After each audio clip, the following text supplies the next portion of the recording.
Morning guys, how are we doing? Welcome to today's video. Now today is part one of our recent trip up to Kanchanaburi. We do this every month. We use a tour guide up there who's brilliant, takes us around, shows us all the interesting things that I'm going to show you today in today's video. But it's a really good event. If you haven't been, honestly guys, when you come out here, if you can take 2 days or 3 days, sorry, 2 nights out of your schedule, come into the Discord, have a look in our Discord. There's a link in the description below. People write all their reviews. You can see all the previous trips we've done. You can also see the dates for all the trips that are coming up ahead. It really is a fantastic trip and one that I highly recommend.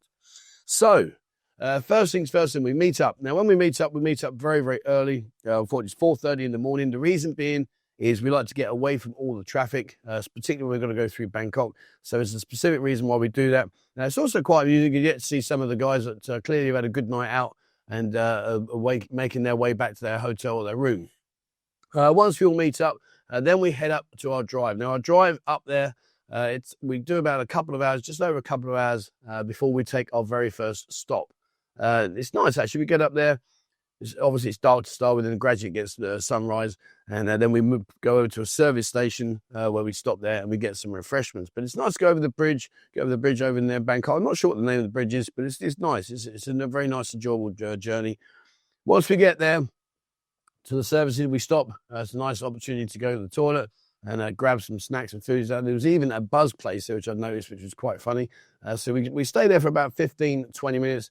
Just gives us an opportunity there to just stretch your legs, have some food before we get back in the bus, and away we go again.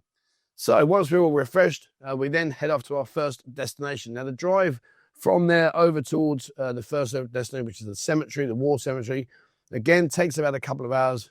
En route, we pick up our tour guide, Susan. She's a lovely lady, very knowledgeable, speaks very good English, and it makes the journey, makes the 2-day trip very enjoyable because she's extremely knowledgeable and very thorough. The first part that we do is the cemetery. And I've got to say, from a personal point of view, this is probably one of the hardest parts of the actual tour, because you're looking at all the gravestones and it's just incredible. You see the age of the guys that sadly have lost their lives in this situation. And, you walk around, you see all the loving messages from families that have lost their loved ones. And it really does, it makes you sit back and think to yourself, you know what, I might be having a bad day today, but you've not endured anything like these guys have been through. My total respect goes to these guys and their families. It's just amazing. So the war was from 1939 to 1945, and these are all the prisoner of wars. They came over from Singapore and Malaysia. Now there's just under 7,000 graves here, mainly from Australia and the Commonwealth, the British and the Dutch. Now, the Americans that lost their lives were repatriated. They went back. They were taken back to their home country. But, it's something that's very moving. When you look around, the place is immaculate. They keep it extremely clean, which is a nice way of respecting what it's about. But it's a really unsettling, I guess, is the best way to say it.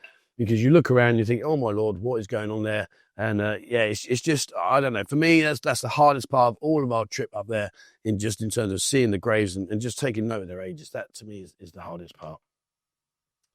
So from there, next thing we go over to the museum. Now, the drive over to the museum, it's not a particularly long drive. We get there, we wind our way through the streets. We even go past the Skywalk. I'll talk about that in a bit. That's quite funny, the Skywalk, and I'll explain more in a second. However, so we take the drive over. Once we get there, we then go to the JEATH War Museum. And again, it's just an opportunity for you to stand there and look at the photos and reflect on what atrocities these people had to endure. And when you see these photos and you take into account the living conditions, the working conditions, the fact that most of them had no clothes other than just a loincloth, no shoes, it just makes you really sit back and say to yourself, do you know what? When you think about you having a hard day, have a think about this. This will put it all into perspective. But it does for me anyway. We spend about 20 minutes there. It's a single walk through, so you get through. There's a lot of images there, a lot of photos from back in the past for you to look at, historic stuff, and just take on board what they've endured and the atrocities that they've had to deal with. Once we've done that, we then go over to our longtail boat ride. Now, be warned, you are liable to get splashed. So it is one of those things. But what we do is we take the longtail boat, and that takes us all the way up over to the bridge. So we do the bridge over the River Kwai. It's about I suppose about 10, maybe a 15-minute boat ride up. It probably seems longer than that actually, but it's about 10, 15 minutes. It's a nice opportunity to see some of the riverside properties. There's some nice places. There's some nice restaurants, etc. We go past the Skywalk again, and then once we get up there, we then go under the bridge over the River Kwai. And once we've done that, we then do our U-turn and then head our way back. The boat ride's quite nice. You are liable to get wet. There is a bit of a splash in there, particularly if a boat's overtaking you. If the boat's overtaking you and they've gone at some speed, well, then you are in a situation where you're going to get the wake of their boat and it will get you wet. We were laughing about it when we did it. It was quite fun. The next bit, the fun bit, is we do the Skywalk. Now, the Skywalk, I won't spoil the surprise. I'm sure Coops is watching saying, no, don't give it away, don't give it away. Those of you that have done the trip with us, and there's been a lot, we do it every single month. Those of you that have done the trip will know. Those of you who haven't done the trip and you want to come and join us, you will find out. But the Skywalk's a nice opportunity to see all for miles and miles around, all around you. And I've been very careful I say this, I don't want to give it away, but Tommy will tell you it's quite a shocking experience when you get up there, things you can see, etc. However, we stay there. Now, we stay there for about 15 minutes, I think, something like 10, 15 minutes. And as I say, it's just a nice opportunity to go up to the top, have a look around, see what's going on around you, get some kind of idea as to what's up there. And then we head back down and then away we go. So once we've done the Skywalk, we then take a very short drive. It's just around the corner. It's not far at all, probably about 5 minutes, I guess, if that. We then take a drive to our lunch stop. And this is all part and included in your ticket price. So if you do come with us, your lunches are all provided. The only thing that you need to pay for is your evening meal and any drinks along the way during the day or during the evening. Once we got to the restaurant, they have a nice buffet selection there. There's a big buffet selection which you can choose from. And the food's nice. It's good quality.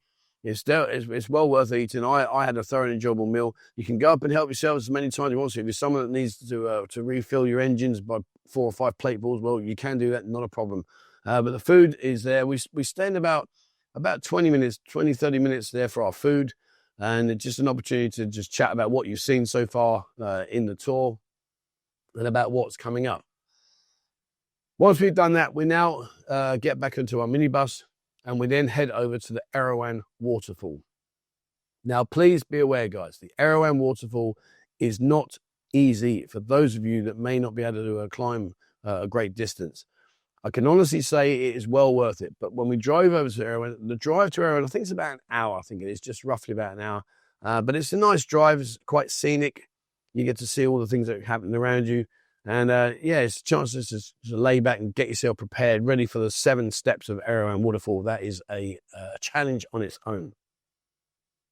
Once we got there, we then all head off out. Now, don't worry. If you're not somebody that can climb or not somebody that wants to walk up to the top, you don't have to. You can stay down. There's an air-conditioned cafe there where you can sit down and have a coffee and wait for the rest to arrive.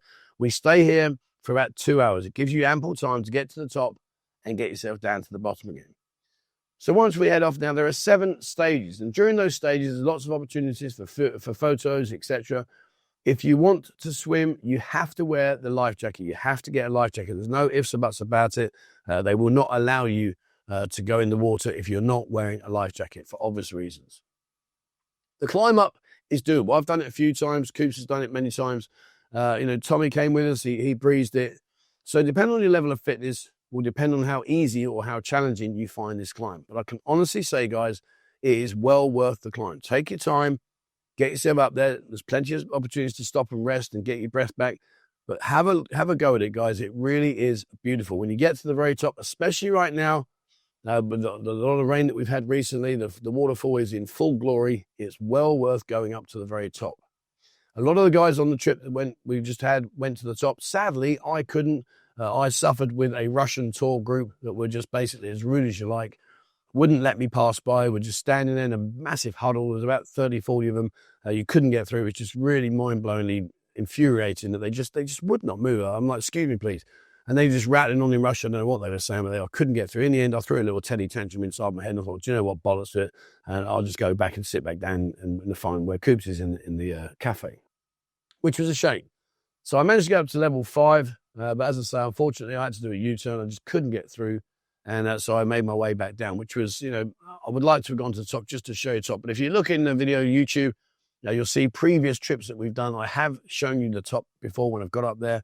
I remember the first time with Coops, bless him, he was kicking and fighting the whole way, but he got to the top and has done it several times since. So fair play to you, mate. It's good to be there. Once you're at the top, it's a beautiful, big waterfall and well worth having a look at. And some of the images you're seeing now, they're not from me. These are kindly from Tommy. He was up there, and he's a younger lad. He's very fit. He breezed up there. So if you are someone that's younger and fitter, honestly, you'll enjoy it. So thank you very much, Tommy, for all the video overlays you gave us. It's great for you to do that, mate. Thank you so much, indeed. I'm sorry I couldn't get to the top to join you, but unfortunately, it was a no-go, absolute no way, Jose. So once we've done the Erawan Waterfall, like I say, we stayed there for about 2 hours. Then what we do is we head over to a local nearby dam. The drive over there probably takes about 15 minutes, 10, 15 minutes. But when you get to the dam, it's a great opportunity for photos. It's an amazing dam. I mean, something I've never seen before until obviously doing these trips. But it's a really big dam. It's really nice and well worth a visit, specifically for the photo opportunities. We stay at the dam for about 10, 15 minutes. And then once we do that, and once everyone's got their photos, etc., we then drive off to our hotel. So from the dam to the hotel, I think it's around about an hour's drive roughly.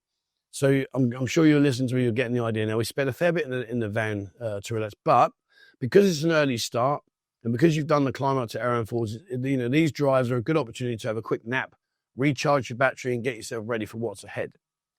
So we took the drive back to the hotel. As I say, the drive took about an hour.